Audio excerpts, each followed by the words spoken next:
రాష్ట్ర రాజకీయం మెల్లగా ఒక పక్కకు ఒరుగుతోంది.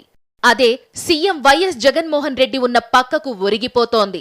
తెలుగుదేశంలో ఎమ్మెల్యే టికెట్ కోసం చూస్తున్నవాళ్లు కూడా టికెట్ రాకున్నా అక్కడ ఉందామనే భావన వదిలేసి మాకు టికెట్ రాకున్నా పర్లేదు, వైఎస్సార్ కాంగ్రెస్లోకి వెళ్లిపోదామని అంటున్నారు.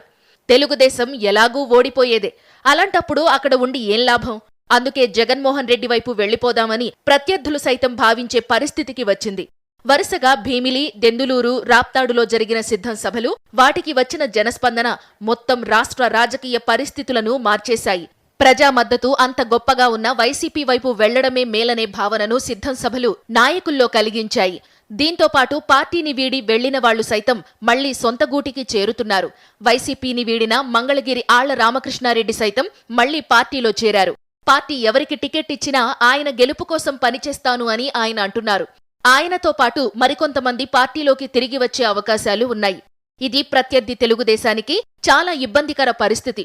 ఇలా వైసీపీ బలపడుతున్న కొద్దీ టీడీపీలో ఆత్మస్థైర్యం సెల్ఫోన్ బ్యాటరీ మాదిరిగా యమ స్పీడ్గా తగ్గిపోతోంది. నూజివీడు టీడీపీ మాజీ ఎమ్మెల్యే ముద్రబోయిన వెంకటేశ్వరరావు వైసీపీలో చేరారు. మచిలీపట్నం టీడీపీ మాజీ ఎంపీ కొనకళ్ల నారాయణ సైతం వైసీపీ వైపు చూస్తున్నారు.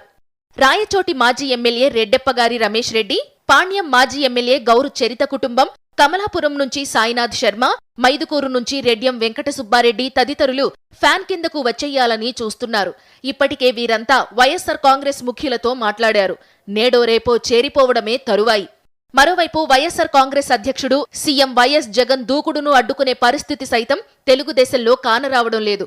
జనసేన పరిస్థితి సైతం రోజురోజుకు దిగజారిపోతోంది. పరిస్థితి చూస్తుంటే టీడీపీ ఎన్నికలకు ముందే చేతులెత్తేసేలా ఉంది.